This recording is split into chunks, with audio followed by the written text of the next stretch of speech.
An old woman was just sweeping a dusty warehouse floor until her broom hit something strange. Moments later, a police dog tackled her at an international terminal, and what spilled from her bag silenced the entire station. It looked like an ancient statue until they opened it. What was hidden inside wasn't just priceless, it was forbidden. And the quiet woman no one ever noticed? She was about to expose a secret that could shake the world. Nella Brayton had always walked softly. Not because she was afraid, but because she had learned the world listened more to loud voices than quiet ones. She was 66 now, with silver-streaked hair pulled into a neat bun and hands that remembered every job they had ever done. Her job was simple: clean, sweep, close up. She didn't complain. She didn't talk much. She didn't expect anything from anyone. Every morning she left her tiny apartment above the closed bakery with a faded cloth tote and a thermos of lukewarm tea. Her route changed weekly, but the silence stayed the same. This week, she had been assigned to clear out an old supply depot on the edge of Eastmere. The building sat between a boarded-up tire shop and a weed-covered lot. Its roof sagged in places, and the windows wore a coat of dust so thick it made daylight look like fog. Nella arrived before the sun did. She unlocked the creaking door with a borrowed key, stepped inside, and flicked on the one working light near the front. It buzzed weakly. The air smelled like mold and old paper. Still, she whispered a soft good morning to the room, just as she always did. Her first step stirred a scatter of dry leaves and crumpled flyers. She began sweeping slowly, humming a tune she didn't know the name of. It was quiet work. Peaceful work. Until her broom caught on something buried deep beneath a pile of packaging foam and broken hangers. There was a soft click. Not metal, not wood. More like a knock from something that didn't want to stay hidden. Nella frowned and knelt down. The floor beneath her knees was cold and gritty. She brushed away layers of dust and plastic, uncovering a small object half wrapped in a torn scarf. It shimmered faintly even under the weak light. Shaped like a curled animal, maybe a cat or something older, it was made of gold, or at least looked like it.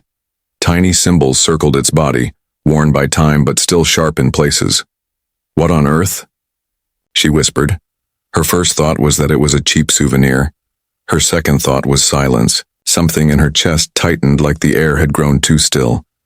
She reached into her tote bag, pulled out an old dishcloth, and wrapped the statue carefully. Then she tucked it beside her lunch and zipped the bag shut. No one saw her do it. No one was there to tell her it was important, but something about the object made her heart beat just a little faster. Just then a soft bark echoed through the broken window near the back. It was Cora, the stray dog that had followed her once from the station.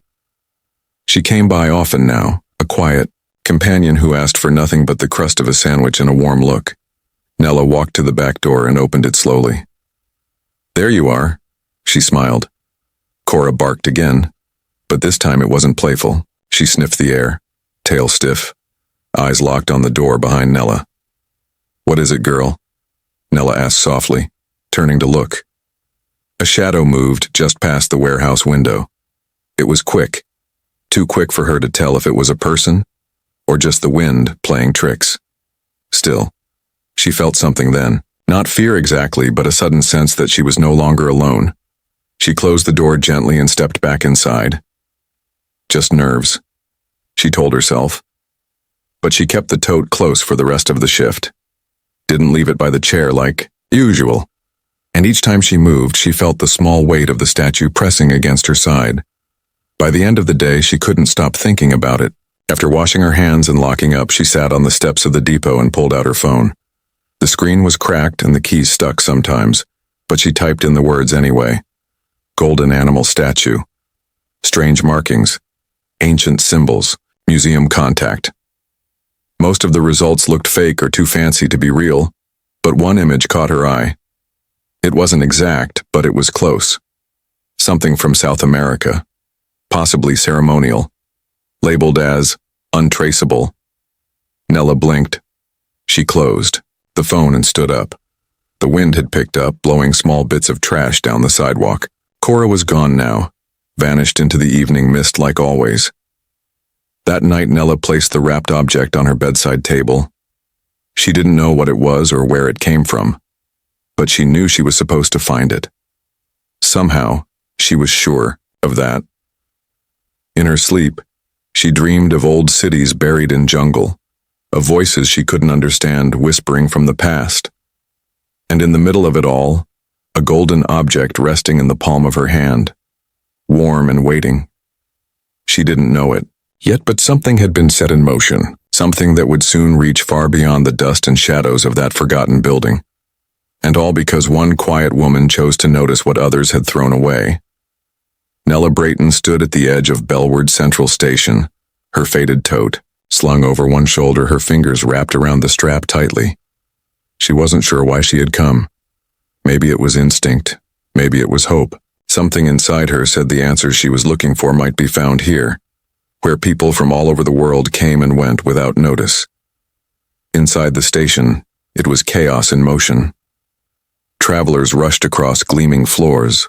Voices echoed under tall glass ceilings, and loudspeakers announced flight changes in many languages. But Nella didn't hear any of it clearly.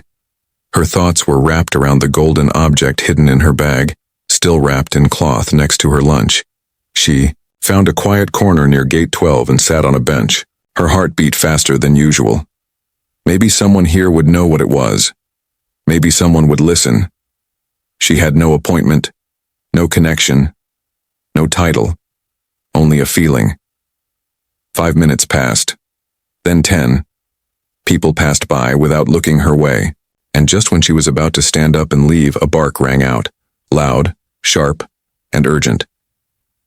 Nella turned in time to see a black and tan police dog bounding toward her. Behind him, an officer called out, "Luca, wait!" Too late. The dog lunged, teeth bared not in anger but in intensity. Nella barely had time to react before her tote fell from her shoulder and hit the floor. The zipper split open, her sandwich slid out, and something golden rolled across the floor and landed near the officer's boot. The entire terminal seemed to pause. Footsteps stopped. Voices faded. The lights above buzzed quietly. All eyes turned toward the small golden object now resting under the harsh overhead glow. Officer Jalen Kern, tall and calm, stepped forward slowly. Luca the dog growled low, circling the golden object with deliberate care. He didn't bark again. He didn't bite. He just sat beside it, eyes never leaving it, as if guarding it. Jalen bent down and picked up the statue with gloved hands, his brows furrowed as he turned it over gently. "Ma'am," he said quietly, looking at Nella, who was still frozen. "Is this yours?" Nella stood slowly, brushing crumbs off her coat. I found it," she replied. "In a warehouse. I didn't steal it, I just kept it." Jalen didn't respond right away. He tapped his earpiece. "This is Unit 7. We have a situation. Gate 12. Possible historical object. Initiating lockdown." Lights above turned amber. Soft alarm. Tones pulsed through the terminal. Metal gates began to lower. Travelers began to murmur and shift uncomfortably. On the second level of the terminal, behind a large glass window, 2 people stood watching. Lyra Salvine, dressed in plain clothing but carrying a badge tucked beneath her coat, leaned forward. She had worked for years identifying lost and stolen artifacts across continents, and from her view, she knew exactly what had just been found. "It's one of them," she whispered. Beside her, Marek Fallon narrowed his eyes. He wasn't part of the law. Not officially. His name was attached to museums, auctions, and silent deals. And the golden statue was never meant to be in a public space, especially not found by someone like Nella Brayton. "This is bad," he said, turning to walk away. "Where are you going?" Lyra asked sharply. "To clean up a mistake?" he muttered. Back on the ground floor, Jalen guided Nella gently toward a nearby security room. Her bag was collected. The statue was now sealed in a protective case. Luca followed quietly, still focused. "Am I in trouble?" Nella asked as they walked. "Not yet," Jalen said honestly.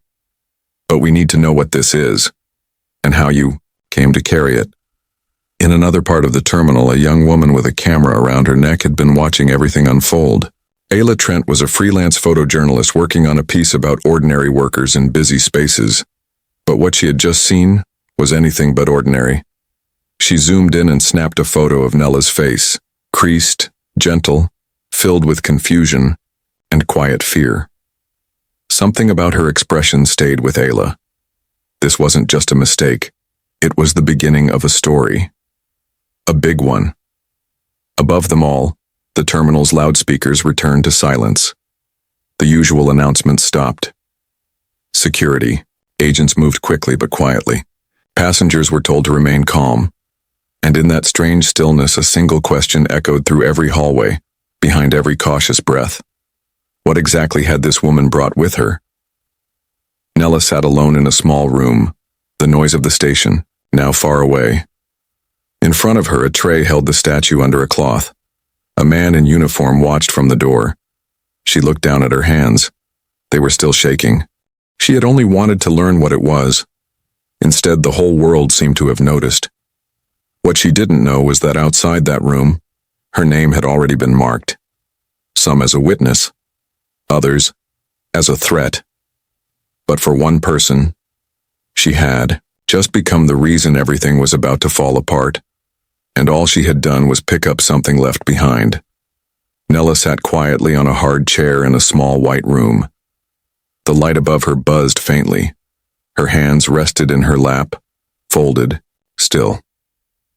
The golden object, now locked inside a sealed case, rested on a tray across from her. She had only meant to find out what it was. Now she felt like she was on trial for something she couldn't explain. A gentle knock tapped against the door. Then it opened. A woman stepped inside. Her hair was tied back, her suit sharp but plain. She had kind eyes. "My name is Agent Delton, Veer," she said softly, taking the seat across from Nella. "We just want to understand how this ended up in your possession."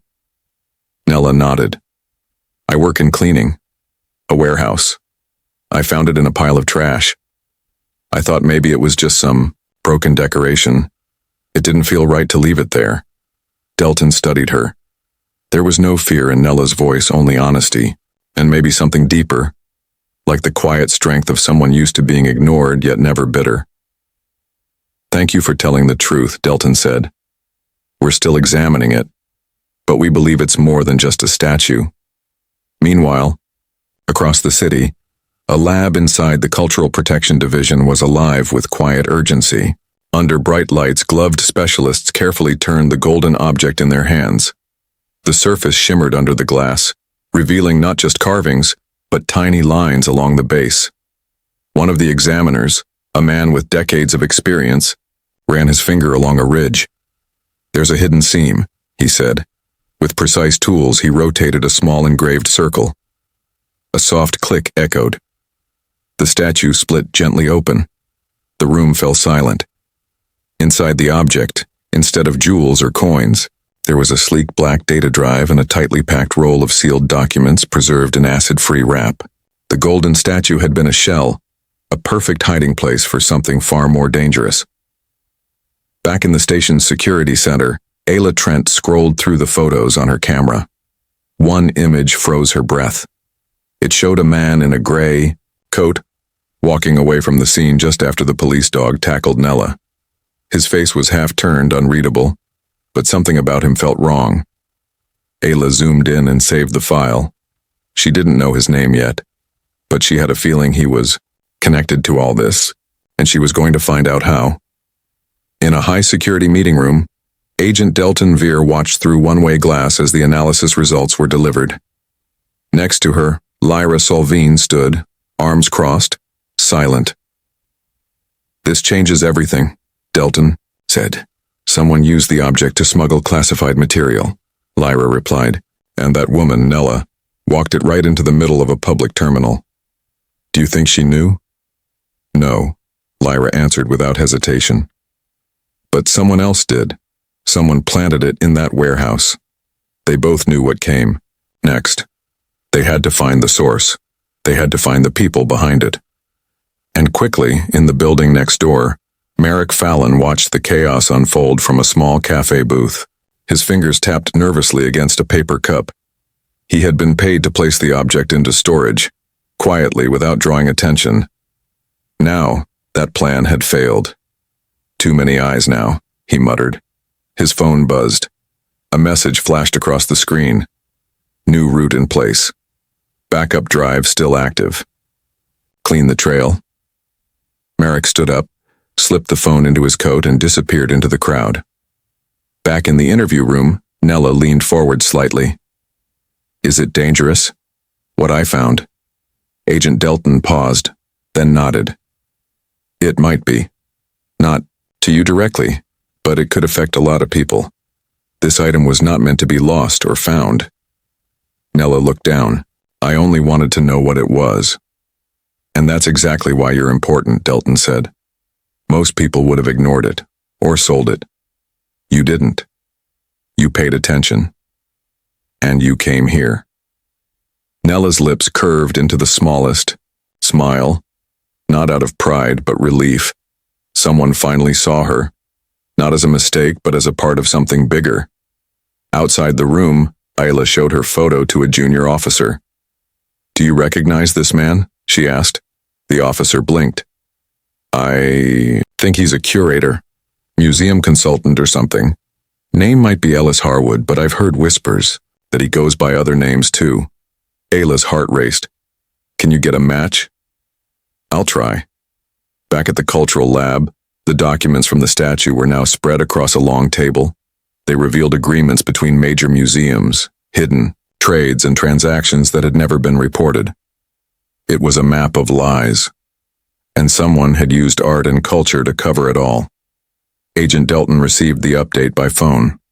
Her face changed. We have to move, she said. Someone will try to erase this before we can act, and in that moment she realized something else. The most powerful piece in this whole case wasn't the artifact. It was the woman who found it. Nella Brayton. The one no one had ever noticed. Nella Brayton sat on a bench just outside the Federal building in Eastmere, the late afternoon sun warming her hands. She watched people walk by, agents, reporters, museum staff. They all looked busy, important.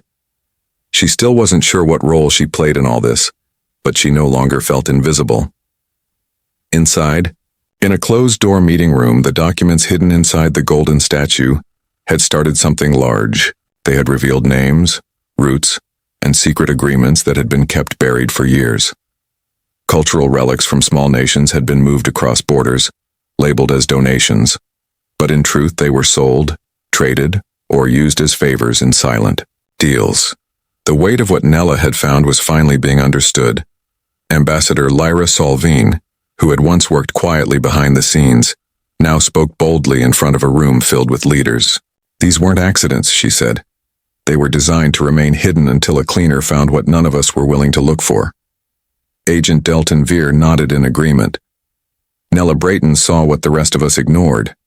And, because she paid attention, we now have a chance to stop this.